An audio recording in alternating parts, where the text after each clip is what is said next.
انہوں نے ابھی تک یہ نہیں بتایا تھا کہ انہوں نے گاڑی کہیں سے چھینی تھی، وہ صرف یہی کہتے رہے تھے کہ وہ گاڑی انہیں کہیں سے ملی تھی اور وہ صرف شوق اور تجسس سے مجبور ہو کر چلانے لگے۔ چونکہ پولیس کے پاس ابھی تک کسی گاڑی کی FIR بھی درج نہیں کروائی گئی تھی، اس لیے ان کے بیان کی تصدیق کرنی مشکل ہو گئی تھی، مگر سکندر عثمان کی FIR کے کچھ دیر بعد ہی انہیں کار کے بارے میں پتہ چل گیا تھا۔ اب وہ صحیح معنوں میں سالار کے بارے میں تشویش کا شکار ہوئے تھے۔ سکندر اور طیبہ سالار کو اس رات واپس لے کر نہیں آئے، وہ اس رات ہسپتال میں ہی رہا۔ اگلے دن اس کے جسم کا درد اور سوجن کافی حد تک کمی واقع ہو چکی تھی۔ وہ دونوں 11 بجے کے قریب اسے گھر لے آئے۔ اس سے پہلے پولیس کے 2 اہلکاروں نے اس سے ایک لمبا چوڑا تحریری بیان لیا تھا۔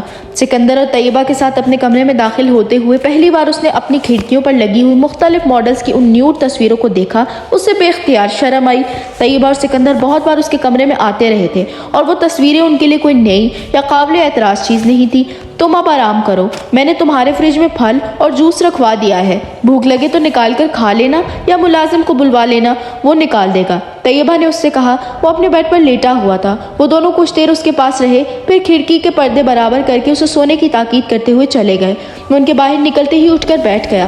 اس نے کمرے کے دروازے کو اندر سے لاک کیا، کھڑکیوں کے پردے ہٹا کر اس نے بہت تیزی سے ان پر لگی ہوئی تمام تصویروں کو اتارنا شروع کر دیا۔ پوسٹر، تصویریں، کٹ آؤٹ، اس نے چند منٹ میں پورا کمرہ صاف کر دیا تھا۔ واش روم میں جا کر اس نے باتھ ٹب میں انہیں پھینک دیا۔ واش روم کی لائٹ جلانے پر اس کی نظر اپنے چہرے پر پڑی تھی۔ وہ بری طرح سوجا ہوا اور نیلا ہو رہا تھا اور ایسے ہی چہرے کی توقع کر رہا تھا۔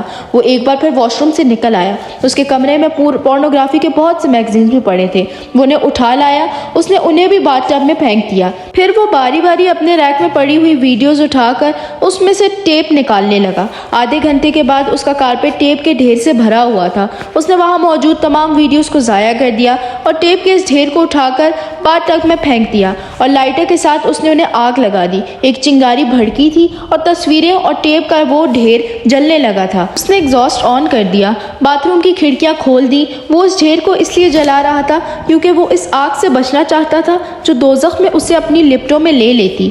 آگ کی لپٹیں تصویروں اور ٹیپ کے اس ڈھیر کو کھا رہی تھی، یوں جیسے وہ صرف آگ کے لیے ہی بنائی گئی تھی۔ وہ پلکیں جھپکے بغیر باتھ ٹب میں آگ کے اس ڈھیر کو دیکھ رہا تھا، یوں جیسے وہ اس وقت کسی دوزخ کے کنارے کھڑا تھا۔ ایک رات پہلے اس پہاڑ پر اس حالت میں اسلام آباد کی روشنیوں کو دیکھتے ہوئے اس نے سوچا تھا کہ وہ اس کی زندگی کی آخری رات تھی اور وہ اس کے بعد دوبارہ کبھی ان روشنیوں کو نہیں دیکھ سکے گا۔ اس نے ہذیانی حالت میں گلا پھاڑ کر چیختے ہوئے بار بار کہا تھا، ایک بار، صرف ایک بار، مجھے ایک موقع دیں، صرف ایک موقع، میں دوبارہ گناہ کے پاس تک نہیں جاؤں گا، میں کبھی گناہ کے پاس نہیں جاؤں گا۔ اسے یہ موقع دے دیا گیا تھا، اسے وعدہ پورا کرنا تھا۔ آگ نے اس وقت ان سب کاغذوں کو راکھ کر دیا تھا۔ جب آگ بجھ گئی تو اس نے پانی کھول کر پائپ کے ساتھ اس راکھ کو بہانا شروع کر دیا۔ سالار پلٹ کر دوبارہ واش بیسن کے سامنے آ کر کھڑا ہو گیا۔ اس کے گلے میں موجود سونے کی چین کو وہ لوگ اتار کر لے گئے تھے، مگر اس کے کان کی لو میں موجود ڈائمنڈ سٹڈ وہیں تھا۔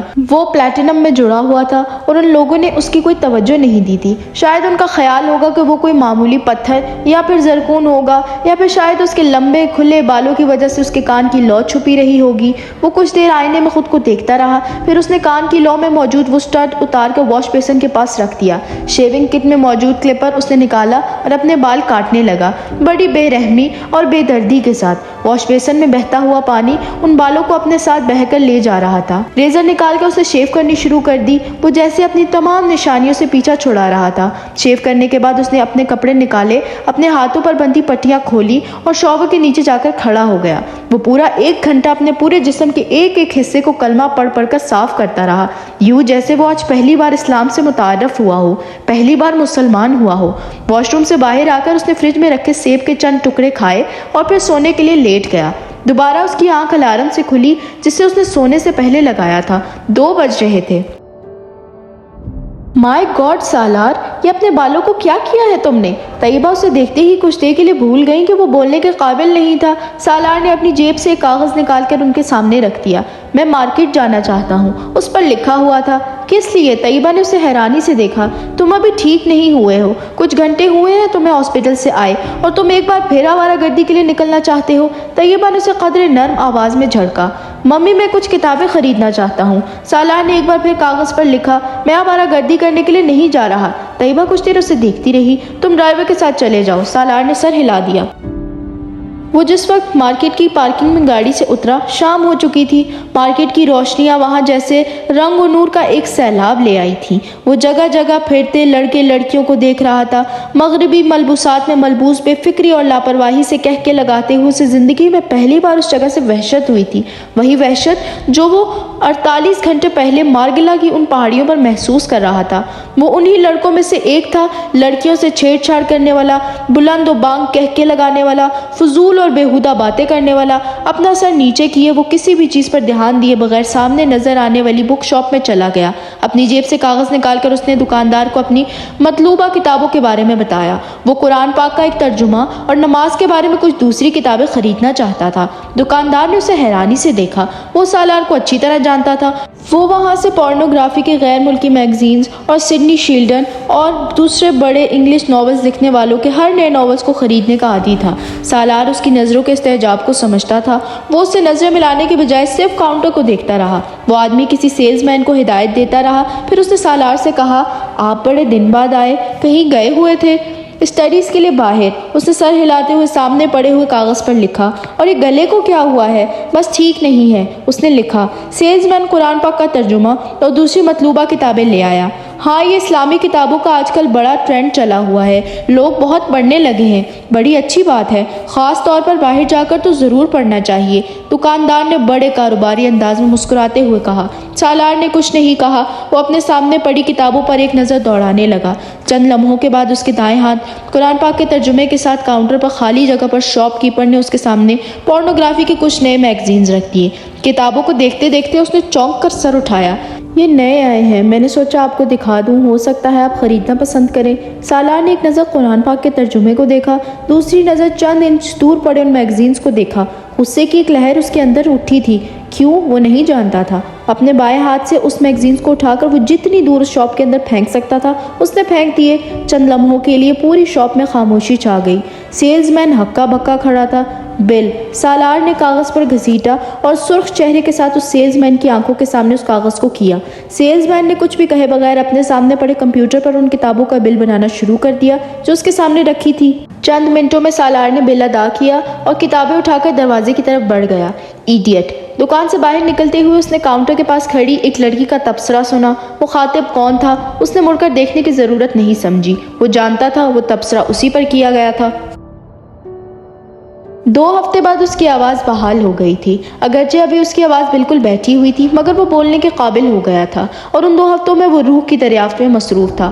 تو زندگی میں پہلی بار یہ کام کر رہا تھا، شاید زندگی میں پہلی بار اسے یہ احساس ہوا تھا کہ روح بھی کوئی وجود رکھتی تھی، اور اگر روح کے ساتھ کوئی مسئلہ ہو جائے تو وہ زندگی میں پہلی بار خاموشی کے ایک لمبے فیز میں داخل ہوا تھا۔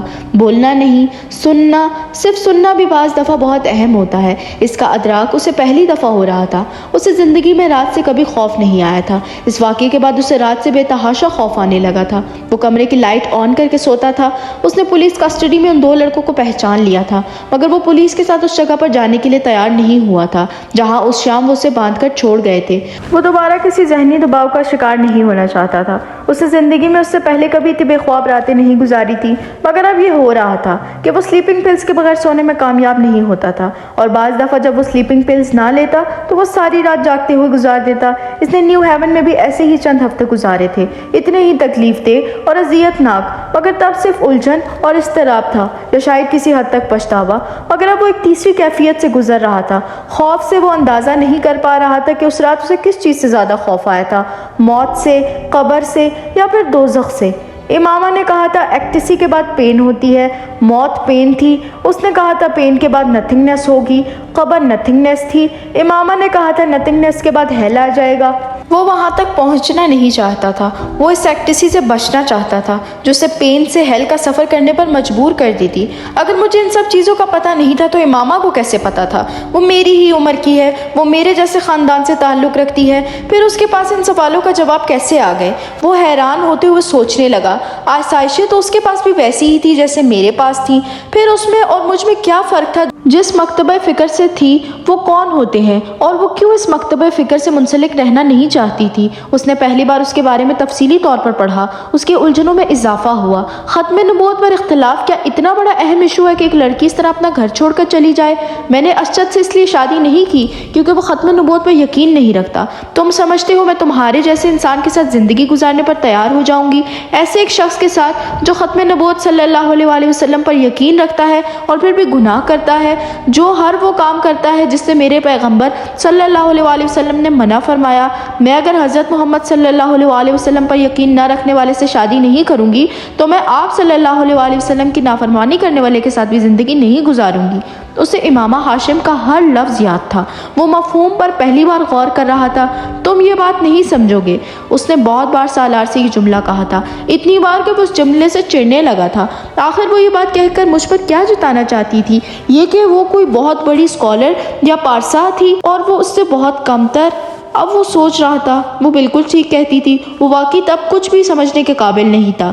کیچڑ میں رہنے والا کیڑا یہ کیسے جان سکتا تھا کہ وہ کس گندگی میں رہتا ہے؟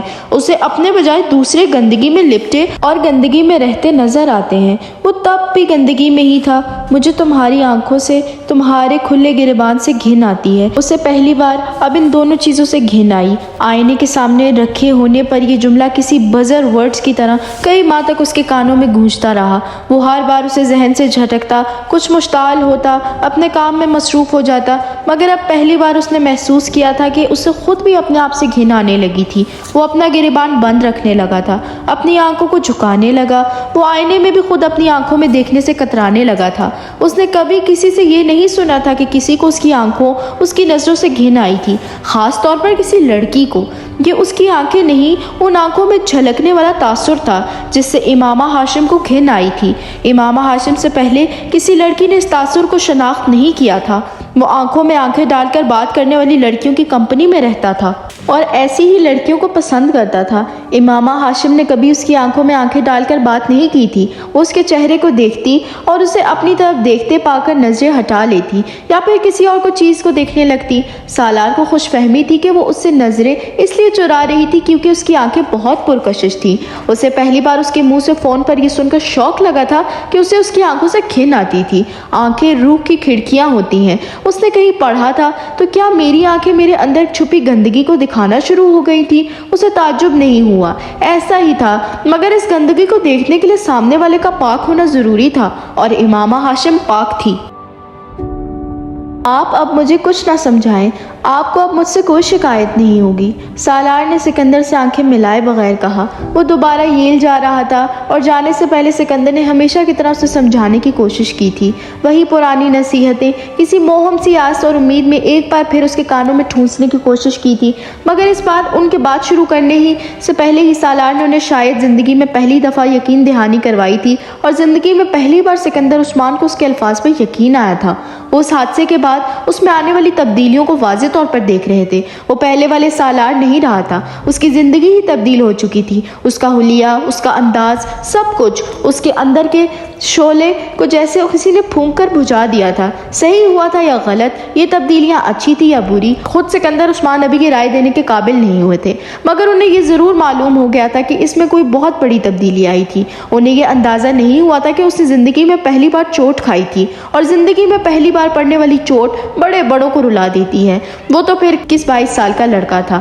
زندگی میں بعض دفعہ ہمیں پتہ نہیں چلتا کہ ہم تاریکی سے باہر آئے ہیں یا تاریکی میں داخل ہوئے ہیں، اندھیرے میں سمت کا پتہ نہیں چلتا، مگر آسمان اور زمین کا پتہ ضرور چل جاتا ہے، بلکہ ہر حال کا پتہ چلتا ہے۔ سر اٹھانے پر آسمان ہی ہوتا ہے، نظر آئے نہ آئے، سر جھکانے پر زمین ہی ہوتی ہے، دکھائی دے نہ دے، مگر زندگی میں سفر کرنے کے لیے صرف 4 سمتوں ہی کی ضرورت پڑتی ہے، دائیں بائیں آگے پیچھے۔ 5ویں سمت پیروں کے نیچے ہوتی ہے، وہاں زمین نہ ہو تو پاتال آ جاتا ہے، پاتال میں پہنچنے کے بعد کسی سمت کی ضرورت نہیں رہتی۔